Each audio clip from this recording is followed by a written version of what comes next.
Welcome back to the OSM channel. In today's video, I'd like to teach you how to replace rear brakes as well as rear stabilizer links on a 2003 through 2008 Honda Pilot. This car in particular is a 2005 model. Because we're going to be working on the rear, first thing we need to do is to chock the front tire. Next, utilizing a 3/4 inch socket on a 2-foot breaker bar, we're going to crack all these lug nuts loose. Just crack them loose. Do not remove them just yet.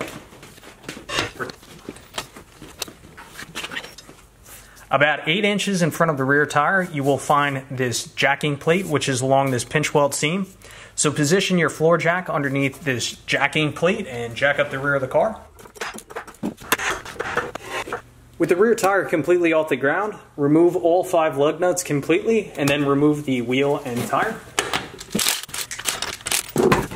Now, with that rear tire removed, before we touch anything, we want to try and make this area safer, right? Because if that floor jack were to fail right now, this car could come crashing down and crush and kill us.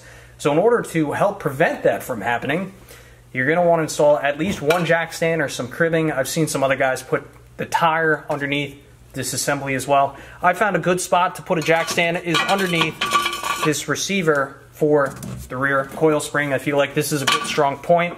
So we have that positioned and I feel safer now. And now we can continue working.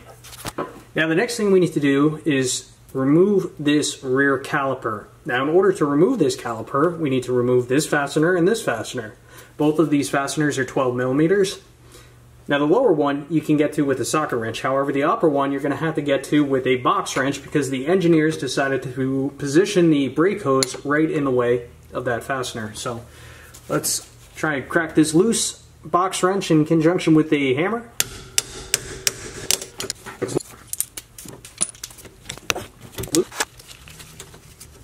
Now it's time to remove the caliper. Now a technique I like to utilize when removing the caliper is to grab one side and try and rotate this. And what that should do is that will help to compress the piston and therefore allow you to slide this off without much resistance. So this caliper is just about ready to come off. I have my caliper hanging hook ready to go. This is a homemade hook. You can purchase these as well, so I'm going to insert it into here like so and just find a good place to hang this so that there's no tension on the brake hose. Now we can go ahead and remove the rear brake pads, and these may just come right out of the slide brackets. However, if they don't, just get in there with a pry bar and work them loose. So next we need to remove the caliper bracket bolts, and there's going to be a 14 millimeter bolt right here and right here. Looks like you have enough room to get in here with the socket wrench. However, when there's not much space to work, sometimes I just like to use a box wrench. I'll hook it on the fastener, and then I will utilize a hammer to tap the other end of the wrench, and I find this to be a little bit easier on the joints.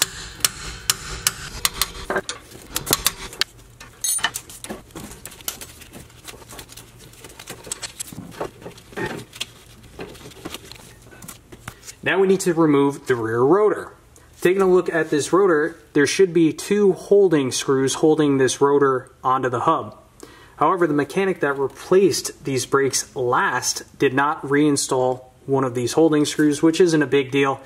But anyway, we need to remove this one holding screw. These can be tricky, but I'm going to show you my technique, and it's proven to be successful every time that I've had to utilize it. So first I like to start off with the round side of a ball peen hammer and hit that holding fastener a few times just to shock it. After that, take a 3/8 inch drive socket wrench with an adapter for a number 3 Phillips. Ensure that our socket wrench is positioned in the off position.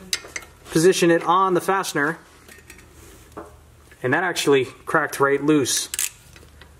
It didn't take much, but anyway, if that was a bit stuck on there, my technique then would be to tap the back side of the socket wrench with a small hammer and rotate at the same time.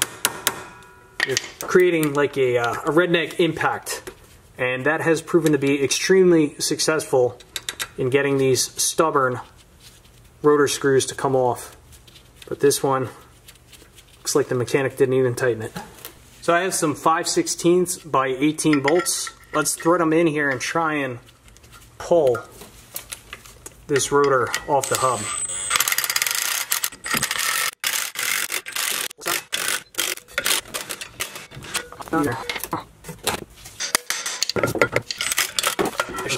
So next we're going to replace this stabilizer link, and this link has just about completely failed. It's a good thing I caught this. So if I take my pry bar, position it between the coil spring and the stabilizer bar, push down. First, look at all that play, but look at this. That thing is just completely gone. So as for getting this thing off, let's start with the PB blaster. This is a 14mm nut, so what I'm thinking, we'll put the 14mm on a Makita Impact here. Put a vice grip on the ball back here. See if we could prevent it from spinning.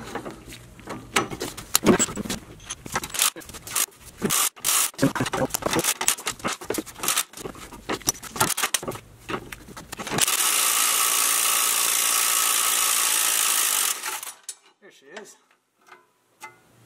Let's see if the lower one goes easy.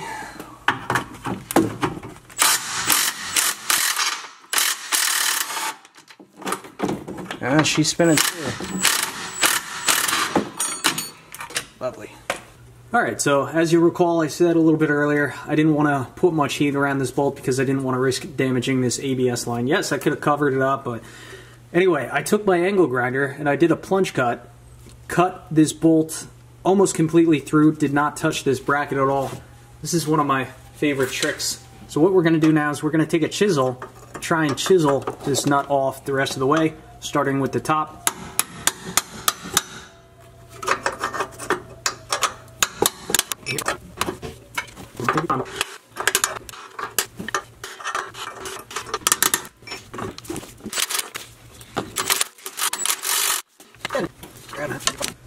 So she's almost off all the way. What I'm going to do is try and pinch the back side of this with my vice grip. Get it so that that shaft doesn't spin, and then we'll try and spin it off with the impact once more. Should come right off the rest of the way now.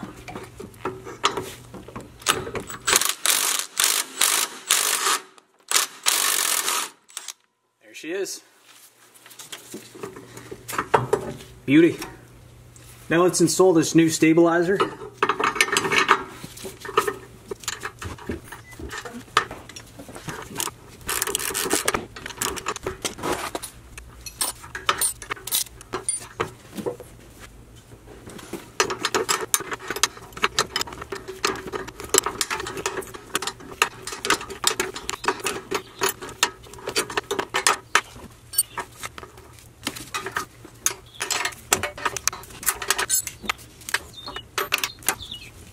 I have a feeling this upper connection is going to be a little bit of a pain, but we'll do what we got to do here. Let's take my pry bar, position it against that coil spring. Try and get a purchase. Watch my fingers. A lot going on. Alright, she started.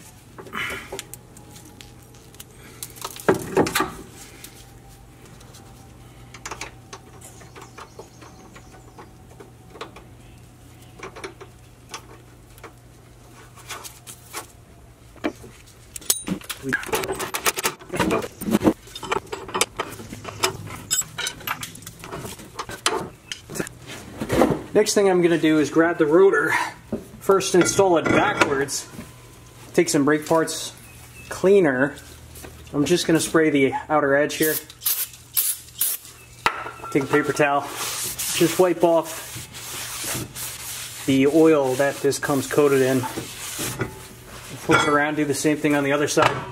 And also what I'm going to do off camera, that's a tight fit, might have to adjust that. But off camera, I'm actually going to paint this surface right here, because commonly what happens on these cheaper brake rotors is this area rusts, and then when you look through the wheel, you just see a whole rusty mess, and it looks like absolute garbage. So my technique, I'll tape off the surface of the rotor where the pad makes contact, and then I'll just paint the center with you know, some high-performance black Rust-Oleum, and it just makes the brakes in the car look so much better, you know, a year, 2, 3 years down the road. Otherwise, you know, you're going to have a big rusty mess. So again, we'll just try and remove off as much oil as possible. Give it a quick rattle can job.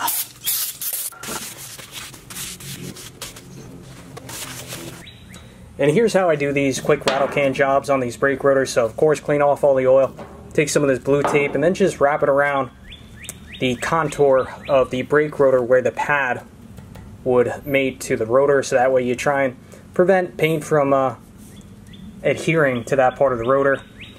And then as for the paint, just use Rust-Oleum high performance enamel. This stuff is fantastic for this application. Dries 15 minutes or quicker, especially when out in the sun. Let me tell you, this is going to go a long way and make this brake job look that much more professional. So while we're waiting for that rotor to dry, we're going to brush off this hub with a wire brush. It's critically important that this hub is clean and doesn't have any buildup on it. Now before we reinstall the rotor, we should inspect our emergency brake shoes, right? Because on this car, these drum brakes act as the emergency brake. When you press that emergency brake pedal, these shoes expand, put pressure on the inner part of the drum, and therefore apply the brakes. Now, I think one of the reasons why we were fighting to pull off the rotor earlier was because there may have been a little rust buildup on the inside of that drum, and or perhaps these brake shoes might be expanded out a little bit too far. You basically want these shoes just about touching the inner part of the drum. So, if we do need to adjust these, this is your adjustment knob right here. And if you twist this adjustment knob one way, it expands the shoes out. If you go the other way, it contracts them back in. So I'm going to attempt to reinstall the rotor right now. And what you want to pay attention to is that the screw holes that hold the rotor in place are here and here. So if you take a look at your rotor, there should be 2 flared holes, in this case one here and one right here. And those are the flared holes you want to line up with those threaded holes in the hub. So we're going to line everything up and try and slide this right in, which this went right in. Or no, it actually didn't go completely in. Oh yeah, we're all right. So if I rotate this right now, I can just about hear that there's a little bit of resistance, and that's about perfect. At this point, I'm also going to reinstall the one brake rotor holding screw that we have. And I put a little dab of Never Seez on there.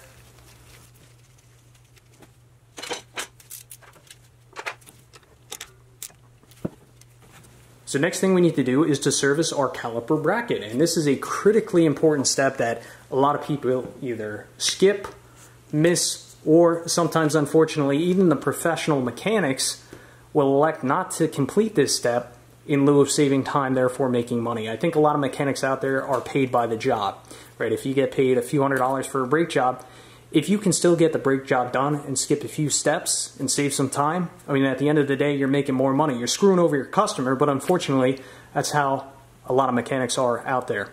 So let's talk about why it's so important to service this and what components you need to service. So really, there's 2 components to this caliper bracket. For one, we have the slide pins, which allow the bracket to slide independently and therefore ensure that this bracket is always positioned in the center of the rotor, right, allowing each pad to apply equal pressure on either side of the rotor. But you also have these slide brackets, and within these slide brackets sit our brake pads. Now what can happen if you don't service this? In between the metal slides and the bracket itself, rust and corrosion could build up in between these 2 surfaces. Well, I know you're saying to yourself, why does that matter? Well, that matters because what that will do, that will reduce the clearance for the brake pad to sit in these slots. And it may reduce it so much that your brake pad ends up getting stuck in that slot. Like for example, if I try and slide this pad forward and backwards, this isn't terrible, but there's a little bit of resistance. Right? You see how it's kind of binding right there? And that's because there's some rust and corrosion that has built up in between this slide and the bracket. So what can happen? Your brake pad can actually get seized in here, and therefore apply constant pressure on your rotor, decreasing your car's efficiency, wearing out your brakes quicker, and it's just a bad thing. With that spiel out of the way, let's start servicing this bracket. Now the first thing I'm going to service are the slide pins. What I like to do is first look at the boots. Are the boots in good condition? Are there any rips or tears? No, look like they're in reasonable condition. You can replace just the boots if you need. But next we need to remove these slide pins out. So I like to put one thumb on the boot and then rotate and pull to pop the slide pin out. You'll probably find that there's some old nasty grease in there. So we're going to take a clean paper towel, try and get as much as that of that old nasty grease out of there. Then take a look at your pin, look for rust, wear, corrosion. If you see any of the above, best thing to do would be to replace these. I have known people to sand these pins down. They have any of those issues. I don't recommend it, but you know, you got to do what you got to do. So just insert it in here a few times, get as much of that crap out of there as you can. All right, it's pretty clean. Now, what do you use to re-lubricate these pins? Well, I'm only using silicone paste on these slide pins from this point forward.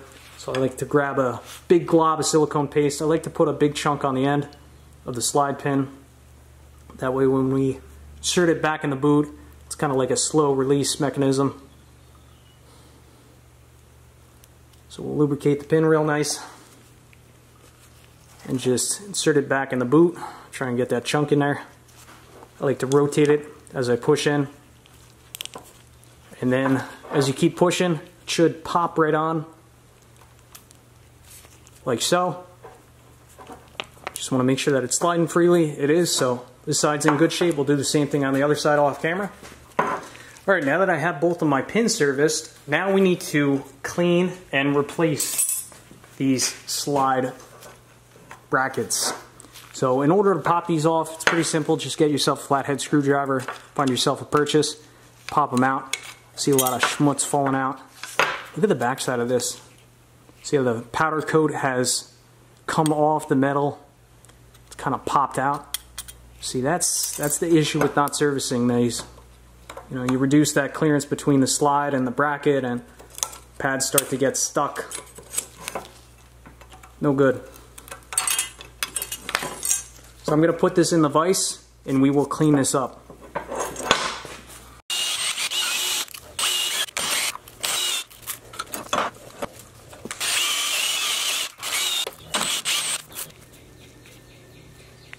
Nice and clean. So now we have a nice clean shiny metal surface that is actually prone to corrosion, and you do want to protect that. Here's an application where I would use brake parts, lubricant. You can use a grease. You want to just put a light layer of something on here to help prevent corrosion.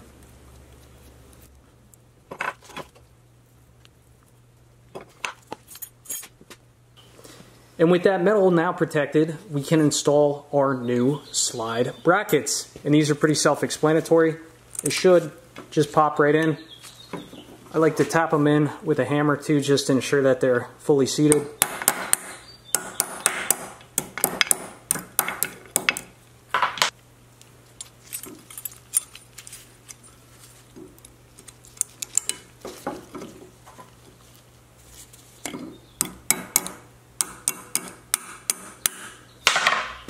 And the final thing I like to do with this bracket before I reinstall it is I like to take one of the new brake pads, just give it a test, make sure that the brake pads slide in here with very little effort. See, no problems, and that's what you want. So this bracket is now fully serviced. Let's take this bracket, reinstall it in the car, and reinstall the brake pads. Of course, we will need to compress that piston, and I will show you how to do that momentarily. So next thing we need to do is we need to retract this piston back in. And that's really important because when we install the new brake pads, we may not have enough clearance as it is to have this caliper slide over the brake pads. So we need to compress this back in. Now, because this is an older car, we can get away with compressing this with the seat clamp trick. They do make compression tools, which I do have, but I just want to throw a side note out here. If you have a more modern car, these modern cars oftentimes will utilize this caliper for the service brake and also for the emergency brake. There's an electronic motor in here. So, I mean, if you have a modern car, you are going to need a special compression tool which allows you to compress and rotate the piston back at the same time, but not with this car because this is an older car. So anyway, what I like to do, I like to take one of the old pads that would otherwise be garbage. I'll put it against the piston, and then we'll take a giant C-clamp, position it in between the pad, and there should be a bolt on the back that you can pry against. So we'll just hold this in place, rotate the C-clamp. You see that piston compressing in? That's what you want, and you just want to compress it until it stops, until it's fully seated, which it looks like it's fully seated. So I'll carefully back off C-clamp, take this old brake pad out of here, and we now have that piston fully retracted and it's ready to be reinstalled. But first we need to reinstall that caliper bracket. So for this caliper bracket, it's going to be those two 14mm fasteners. Get these started by hand.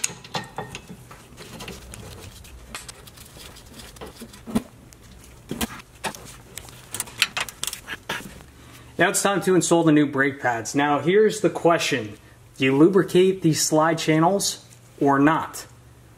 Usually I lubricate them. In today's case, I'm going to lubricate them with this ceramic brake parts lubricant. The argument against lubricating here is once you apply a grease or lubricant to these slides, it will attract dust and schmutz, so therefore it may prevent this from sliding properly. But you know, the counter argument to that is, well, if you don't lubricate this at all, you know, it's metal on metal and these slides are going to wear out faster than they would otherwise. So I mean, you know, kind of pick your poison here. For me, I like to do a light dab. I think it helps.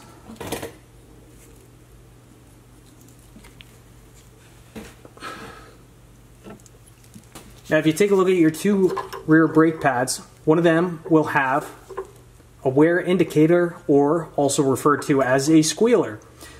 Purpose of this squealer is once your brake pad wears down to the point where the rotor is touching this little piece of metal, it'll squeak or squeal. Now the brake pad with this squealer or brake pad indicator is going to be on the inside of the car, the inbound sign. The one without that wear indicator is going to be on the outer part of the bracket. So these are pretty self-explanatory. They should just slide right on the brackets. Effortless. That's how it should be.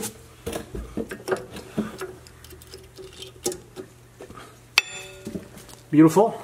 Now it is time to reinstall the caliper. And because we compressed this piston down all the way, it should fit right over the brake pads, like so. We're going to take our two 12mm slide pin bolts and just line up the slide pins, get them started by hand. Again, for the top, we're going to have to use that box wrench to tighten it up. Gotta love the engineers.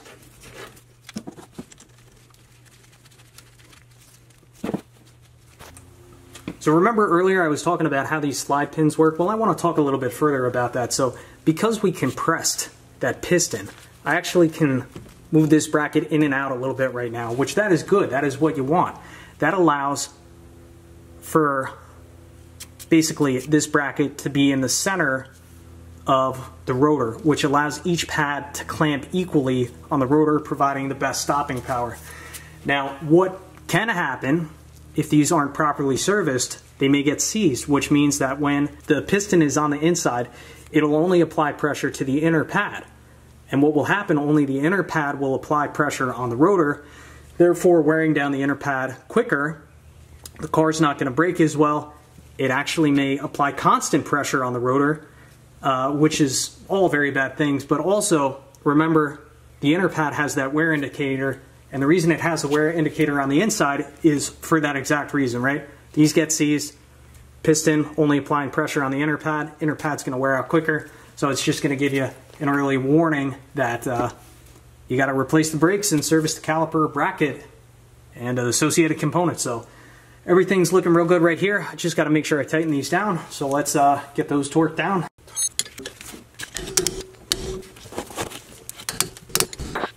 So now everything's back together. I'm going to pull this jack stand out of here. Not going to go into the car. I am going to take this tire Reinstall it at this point.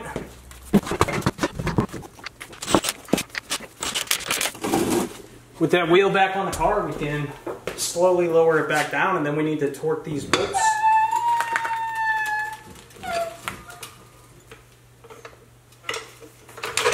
Now, according to my research, these bolts should be torqued down to 82 foot-pounds, if I'm not mistaken.